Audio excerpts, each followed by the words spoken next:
Assalamualaikum warahmatullahi wabarakatuh. Nama saya Ardianto Tricana Wardana dan teman saya Ananda Rizky dan Muhammad Arafi. Di sini saya dan teman-teman saya akan menerangkan tentang makalah metode dalam riset operasi untuk tugas UAS. Di sini saya akan menerangkan tentang bab 1. Pendahuluan. Latar belakangnya adalah Indonesia merupakan negara yang banyak akan peraturan dan undang-undang yang harus dijalankan oleh warga negara. Oleh sebab itu, warga negara harus mentaati dan menjalani perundang-undangan dan peraturan itu. Untuk semua itu, harus ada sebuah sistem yang mengatur dan mempermudah seseorang untuk menjalani itu semua. Segala aktivitas sehari-hari tidak akan lepas dari sistem. Sistem yang berkaca yang ada di sekitar kita merupakan sistem yang nyata atau real. Semua aspek kehidupan pasti ada sistem. Contohnya sistem pendidikan, sistem pemerintahan, dan lain sebagainya. Sistem yang ada di dunia nyata dapat dipelajari lebih dalam untuk mempermudah pekerjaan dari sebuah sistem itu sendiri. Banyak peneliti mempelajari sistem untuk dijadikan bahan penelitian atau riset. Dalam suatu riset operasi terdapat banyak sekali metode yang dapat dipakai. Pemilihan metode harus disesuaikan dengan studi kasus. Sistem yang diteliti akan dikaji maupun dimanipulasi dengan dengan studi kasus yang ada. Contohnya, apabila dibangun sebuah gedung, maka penelitian akan menganalisis atau membuat miniatur atau replika gedung tersebut. Kemudian jika sesuatu perusahaan ingin mengetahui sistem antrian pelanggan, akan meneliti dan menggunakan model yang ingin mendapatkan keuntungan besarnya dari sistem penjualan mereka, maka penelitian juga akan menggunakan metode atau model riset yang sesuai dengan studi kasus tersebut. Rumusan masalah. Apa yang dimaksud dengan metode sistem antrian? 2. Bagaimanakah mengaplikasi metode sistem antrian dalam studi kasus ini? 3. Apa yang dimaksud dengan metode model simulasi? 4. Bagaimanakah pengaplikasian metode model simulasi yang dalam studi kasus? Tujuannya adalah memahami konsep dari metode sistem antrian.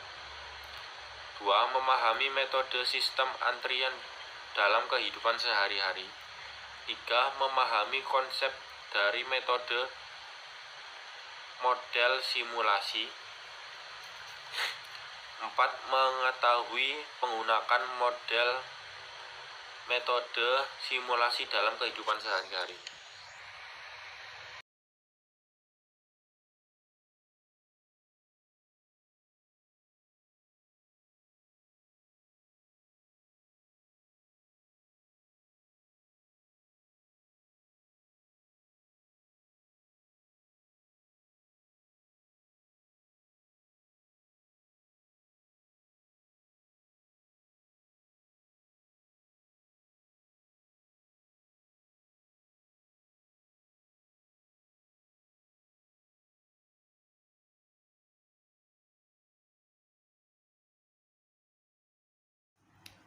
Nah, kita masuk ke bab 3.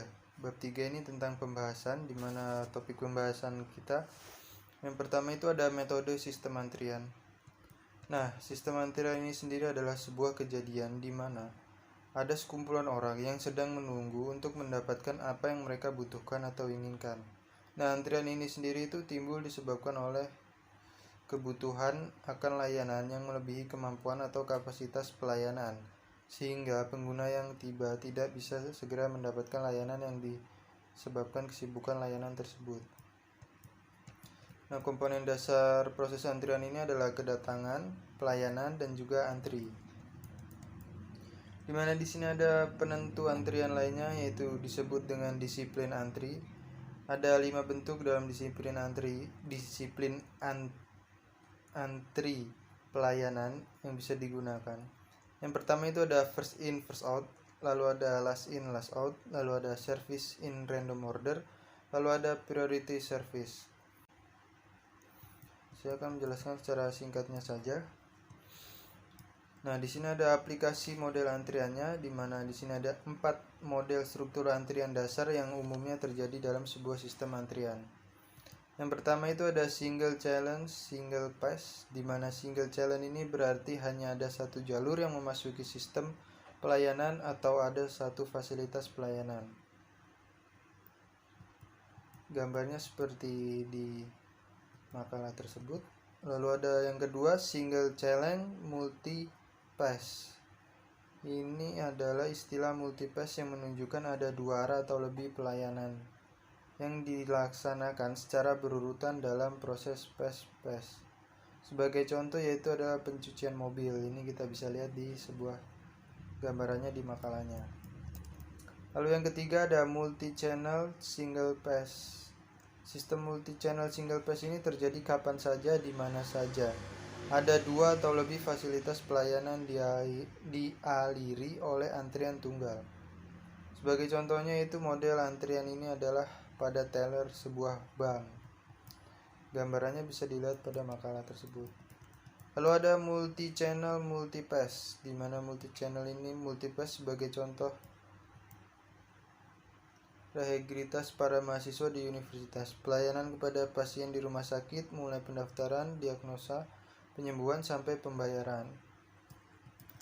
Sini juga ada rumus-rumus dari model antrian tersebut. Ada rumus tingkat kegunaan atau utility, rumus jumlah individu rata-rata, jumlah individu rata-rata dalam antrian dalam sistem, waktu rata-rata dalam sistem, waktu rata-rata dalam antrian, probabilitas jumlah individu dalam sistem untuk pelanggan tertentu, juga ada untuk pelanggan tertentu. Rumus-rumusnya bisa dilihat di makalah. Sini juga ada. Kita langsung saja ke studi kasusnya, di mana di studi kasus ini ada sistem antrian pemesanan dan pembayaran di sebuah kasir minimarket yang menggunakan model sistem antrian single channel multipass. Berikut ini adalah hasil pengumpulan data yang telah dilakukan pada hari Senin 11 Januari 2021 dan Selasa 12 Januari 2021. Ya. Di sini ada tabelnya, kita bisa lihat fase yang pertama atau pembayaran ini.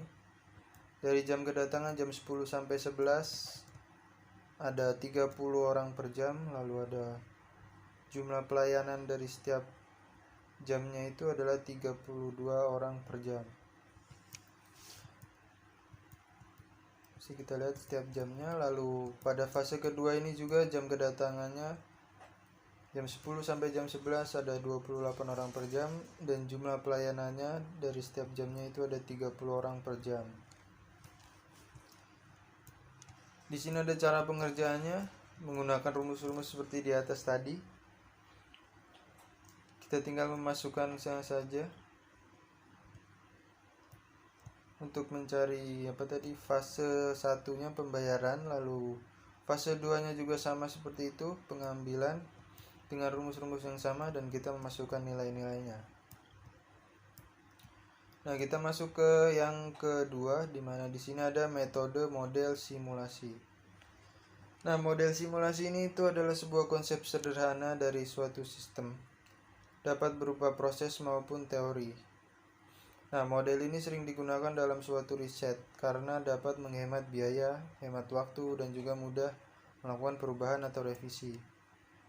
Simulasi sendiri ini memiliki arti, yaitu proses peniruan dari suatu sistem nyata serta keadaan di sekelilingnya. Simulasi ini juga dapat diartikan dengan upaya pendekatan terhadap suatu sistem nyata dengan menggunakan sebuah model. Pengelompokan model simulasi itu ada model fisik, model matematis, dan juga model komputer. Kita bisa membacanya di makalah ini. Lalu ada unsur dalam model di mana ada komponen, variabel, parameter, hubungan, dan juga constraint. Di sini juga ada langkah-langkah dalam melakukan sebuah simulasinya. Ada 9 langkah di sini dari mulai pendefinisian sampai dengan dokumentasi. Nah, model simulasi ini dijalankan dengan memasukkan angka-angka dalam range tertentu sesuai dengan kasus yang ada. Nah, pemasukan random ini bertujuan untuk mendekati variabel yang sudah diprediksi. Lalu, teknik untuk memilih angka secara random ini disebut dengan simulasi Monte Carlo. Nah, dalam melakukan simulasi Monte Carlo ini juga ada langkah-langkahnya. Yang pertama ini kita harus mendefinisikan distribusi probabilitas dari data masa lalu atau historial data. Selain itu juga bisa dari distribusi teoritis. Lalu yang kedua, mengonversi atau mengubah distribusi ke dalam frekuensi kumulatif. Lalu yang ketiga ini kita melakukan proses simulasi dengan menggunakan bilangan acak atau random yang sesuai dengan range-nya ya. Lalu yang terakhir menganalisis keluaran hasil simulasinya. Dan di sini ada studi kasusnya di mana kami mengambil studi kasus sebuah perusahaan permen karet memberikan penawaran khusus pada event-event spesial seperti hari Valentine. Nah, untuk keperluan tersebut perusahaan ini memesan paket spesial dari supplier berupa bubble gum. Lalu harga coklatnya itu adalah $7,5 unit per unit. Lalu ada harga jualnya yaitu $12 per unit. Nah, jika terjual pada tanggal 14 Februari, maka produk ini akan dijual dengan harga 50% dari harga semulanya. Nah, dengan demand yang fluktuasinya antara 40, 50, 60, 70, 80, 90 unit, perusahaan memutuskan untuk memesan 60 unit. Di sini kita harus menentukan profit maksimum yang dapat diterima perusahaan, lalu melakukan simulasi trial 10 kali dengan demand fluktuasi antara 40 sampai dengan 90 tadi, lalu kita harus menggambarkan grafiknya. Di sini ada cara-cara penyelesaiannya, bisa kita baca. Lalu di sini ada rumusnya ya. Bila demand itu kurang dari sama dengan pesanan, maka rumus profitnya yaitu 85D min 50Q plus 6Q min D. Nah, kondisi kedua ini ketika demand lebih besar dari pesanannya, maka rumus profitnya itu ada dua. Yang pertama itu 85D min 50Q atau 85Q min 50Q.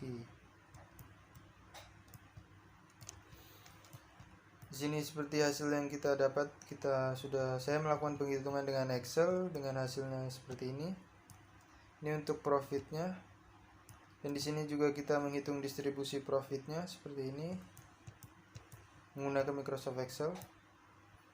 Lalu di sini ada trial selama 10 kali.